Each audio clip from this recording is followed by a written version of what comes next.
Ruth Slater is let out of jail subsequent to serving 20 years for killing a sheriff who came to expel her and her 5-year-old sister Katie, whom Ruth was bringing up in their life as a youngster home after the demise of their dad, their mom having passed on during labor. Upon her delivery, Ruth is acquainted with her probation officer Vince Cross, and gets 2 concurrent positions, all while looking for her alienated more youthful sister. Katie, presently living with her receptive family, scarcely recalls Ruth, yet encounters recollections of injury. These recollections make Katie be engaged with an auto crash, and she is compelled to get back to her new parents' home while she recuperates. Katie's folks stress that her recollections of Ruth, as well as the way that she might be some way or another mindful of her delivery, caused the mishap. They concur that they were all in all correct to conceal the reality of the past from Katie, to her benefit, as they would like to think a sister who is an indicted killer can offer her nothing. In the meantime, Keith, the oldest child of the sheriff Ruth killed, has learned about Ruth's delivery and starts following her, realizing where she resides and where she works. Not entirely set in stone to plot vengeance, however, can't get his more youthful sibling Steve ready, as he has his very own group, and continually tells Keith to let it be. While in the gathering home, Ruth gets an unknown call. The individual on the opposite stopping point considers her a cop executioner, to which Ruth answers by hanging up the telephone. As she re-enters her room, Ruth finds one of her flatmates disrupting the note-taking guideline by going through her effects searching for obscure things. Ruth goes after the flatmate, driving her away from the room. At some point, Ruth gets back to her previous home and is flabbergasted to see it completely remodeled. She meets the new inhabitants, Jon and Liz Ingram. Jon welcomes Ruth inside, and she is additionally intrigued with basically everything. As Ruth leaves, Jon, feeling thoughtful towards Ruth, offers her a ride to the bus station.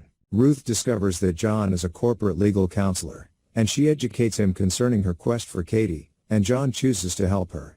Be that as it may, not long later, Jon learns reality with regards to Ruth's past. Ruth apologizes for lying, yet Jon actually consents to take on her case. While Ruth is working her second work on a building site, Steve advances inside and momentarily converses with Ruth, who knows nothing about who Steve is. Steve specifies her folks and Ruth expresses that they are dead. Steven apologizes, to which Ruth answers life goes on.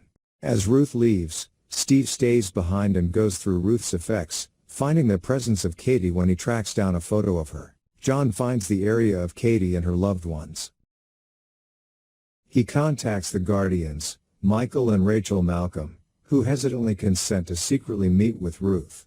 During the gathering, Ruth figures out that Michael and Rachel have purposely not enlightened Katie concerning her and have kept every one of the letters that she kept in touch with Katie during her years in jail. They scold Ruth that Katie doesn't know about or recall her by any means, and it is best for her assuming it remains as such. At the point when Ruth experiences an eruption of feeling, the Malcolms irately storm out of the room. Emily, the more youthful took-on sister of Katie, hears her folks discussing Ruth and finds the letters. As she understands them, Emily is both contacted and moved by Ruth's words and is diminished to tears. Emily willingly volunteers to contact Ruth and orchestrate a gathering to assist with responding to the inquiries she read in the letters, lastly give Ruth the harmony she frantically looks for. Toward the finish of their gathering, Emily illuminates Ruth that Katie will have a practice at a nearby hall soon thereafter.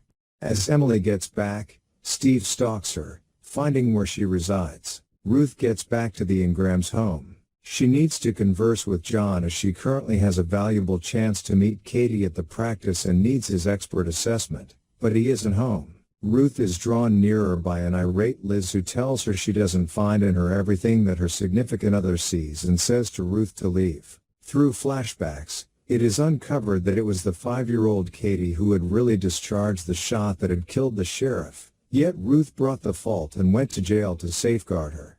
Learning reality, Liz feels thoughtful towards Ruth and drives her to the presentation. In the wake of finding out about Katie, Steve turns out to be more tenacious on vengeance. In any case, he gets his sibling Keith in bed with his significant other and beats him prior to stomping out of the house. Roused by his annoyance, he grabs Emily, confusing her with Katie. As Ruth shows up at the presentation, she gets a call from Steve, who requests that Ruth come to where they are. Liz drives her to the area and, becoming mindful of the circumstance, calls the specialists as Ruth heads inside. Steve announces his expectation to kill the young lady, yet when Ruth communicates distress and regret for everything that has occurred, he can't proceed with it. Ruth helps Emily out of the room, then surrenders herself to the police and Steve is captured. Vince shows up at the scene and Ruth is delivered soon after. As Ruth leaves with Vince, she sees that Emily's folks and Katie have come to get Emily, and Ruth and Katie at long last meet and embrace one another. Thank you for watching and see you again in another movie story.